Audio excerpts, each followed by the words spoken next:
Greetings and welcome to Wolf's King's Vids, Hangout style.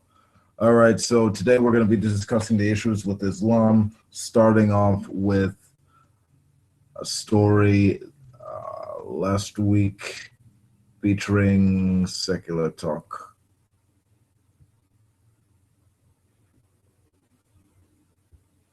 Okay. Haaretz has a story about Saudi Arabia and how they're struggling to make basic liberal reforms. They explain Saudi Arabia's top religious authority has called cinemas and singing concerts harmful and corrupting in a move that could complicate government efforts to introduce cultural reforms to the conservative kingdom. The comments by Grand Mufti Sheikh Abdulaziz Al Sheikh, published on his website, said cinemas and round-the-clock entertainment could open the door to atheistic or rotten foreign films and encourage the mixing of the sexes. Bad. Cinemas and public concerts are also already banned in the conservative Islamic kingdom. The head of the government's general authority for entertainment, Amr al-Madani, stirred debate last week when he raised the possibility of opening cinemas and staging concerts this year. So what you're seeing here is an internal struggle in Saudi Arabia where there's some people who are relatively liberal who are saying, hey, movie, what the hell is wrong with that? Hey, why not have, some concerts where people sing? Why wouldn't we do that? But then you have the religious authorities and those leaders in Saudi Arabia who obviously have a huge role because it's a fucking theocracy. They go, wrong. Cinemas are evil and they're atheistic and rotten. Movies are raw. Okay, just let that sink in for a minute. Saudi Arabia, our ally, is basically fighting against modern forms of entertainment like a concert or a movie theater because it's seen as idolatrous or evil. Just let that sink in. This is maintained because why? Some guy centuries ago basically formed this culture out of belief that he was the prophet of the creator of the universe. I mean, honestly, it seems that Islam is really just a foreign Bronze Age belief system that is seeking to defend itself against just these modern changes. I mean, find one person on this planet who doesn't enjoy a concert or even that of a movie. It seems that the younger generations are fighting against this theocracy, Sharia law, and it's really struggling to survive. I mean, it's really only through the force of violence that they're even on top at this point. But how long is that going to actually impede progress? How long is that actually going to stop people using their sense of reason against this sort of thing? Let's look at another story, shall we?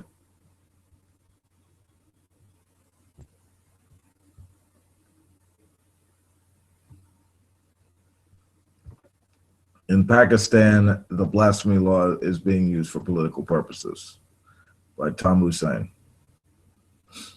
Once again, Pakistan finds itself mired in the controversy over its colonial origin blasphemy law, a perennial feature of the human rights calendar because of its propensity for being misused against non-Muslim minority communities and Muslims who take up a humanitarian stance on their behalf.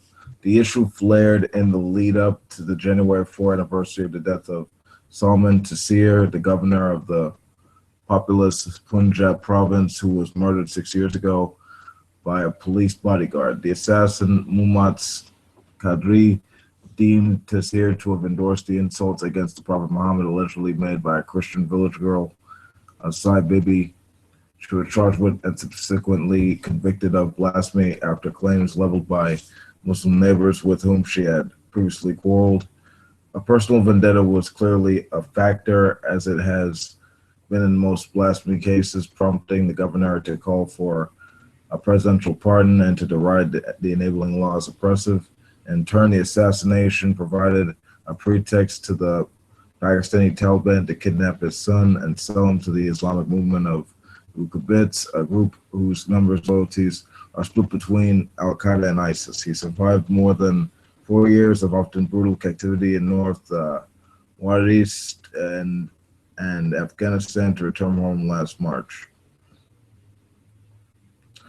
Yeah, but see, you have this controversy in wake of this ancient religious law. You see it being corrupted, being used for people who obviously harbor vendetta against like people of other tribes and creeds and all this stuff. I mean, it's not really surprising that this supposed religion of peace is actually being used to create more division amongst people. I mean, I'm not even all that surprised. It's when you have your freedom of thought restricted by these ancient doctrines and stuff like that, it's not really all that surprising that you're going to have a case for more violence and just more barbarism. And to further illustrate my point,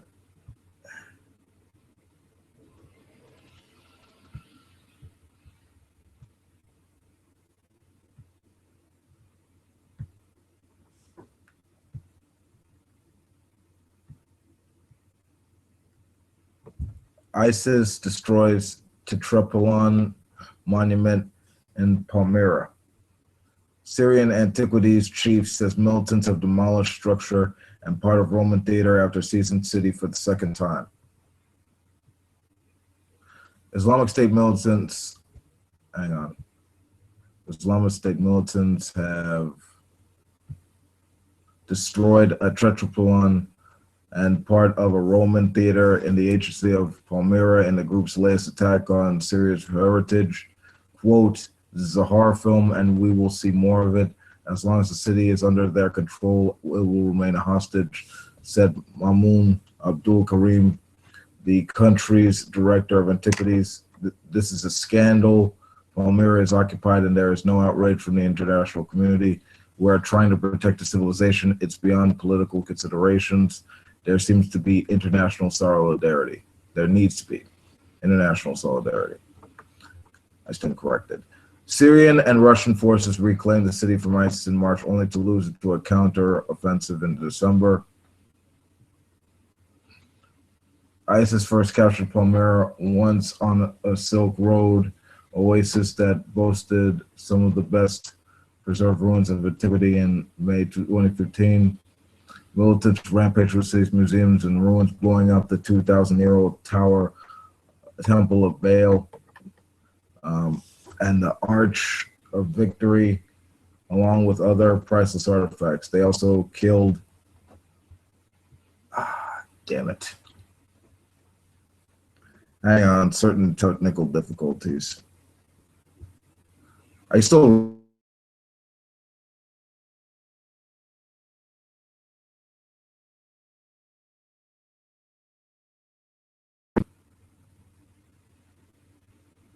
okay. All right, it's back. It's back. All right. So they blew up the 2,000-year-old Temple of Baal and the Arch of Victory, along with other priceless artifacts. They also killed Khalid al-Assad, a leading archaeologist. That's Abdul Karim said on Friday ISIS had destroyed the Tetrapolon, a collection of monumental pillars on a raised platform near the ancient city's entrance, and part of the facade of the Roman theater where musicians of St. Petersburg Mariinsky Orchestra had performed at a victory concert. The Antiquities Directorate said he learned of the destruction 10 years earlier, but chose not to release the details until the publications of satellite images by researchers from Boston University. The head of the UN Cultural Agency described the destruction as a new war crime and an immense loss for the Syrian people and for humanity. This new blow against cultural heritage shows that cultural cleansing led by violent extremists is seeking to destroy both human lives and historical monuments in order to deprive the Syrian people of its past and its future. UNESCO's Director General Irina Bovaka said.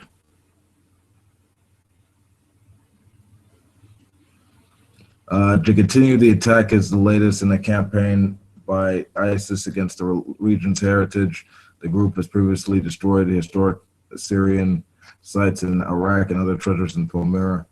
Syrian archaeologists had transferred many artifacts, including about 400 statues, to Damascus to prevent further destruction of ISIS return if ISIS returned. But many reliefs and buildings remained at the site and were vulnerable to destruction. As long as this ISIS storm continues, it will get worse, Abdul Karim said. My heart is in those buildings. So you got these, radical Islamic fundamentalists destroying all these precious artifacts and places of ancient antiquity and history and all this. And all of this is to just maintain some ancient attitude that, they hold the truth, they're absolute, but they're at the same time peaceful. I mean, this is just, it's a facade that is perpetrated for the sake of dominating the world for one specific belief system. And it threatens the very core of the first world constitutional democracy, the right of free speech, expression, and the other Enlightenment principles that we hold dear. Do I think it's racist or bigoted to criticize Islam? Of course not. It's an ideology.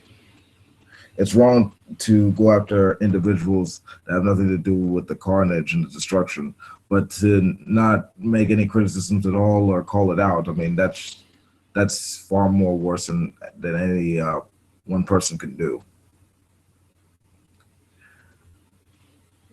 We need to deal with this religious fundamentalism at its core, both domestic and foreign. If we're going to see the vitality of the modern world and the world abroad maintained for the sake of peace and civility. And until we deal with it accordingly, we're going to keep hearing stories of this horror.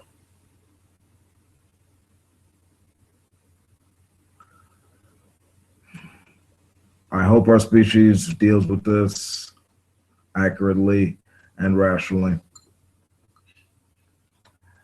And hopefully we can move forward from this. We can progress from this, and we can learn for the sake of instilling rationality and peace.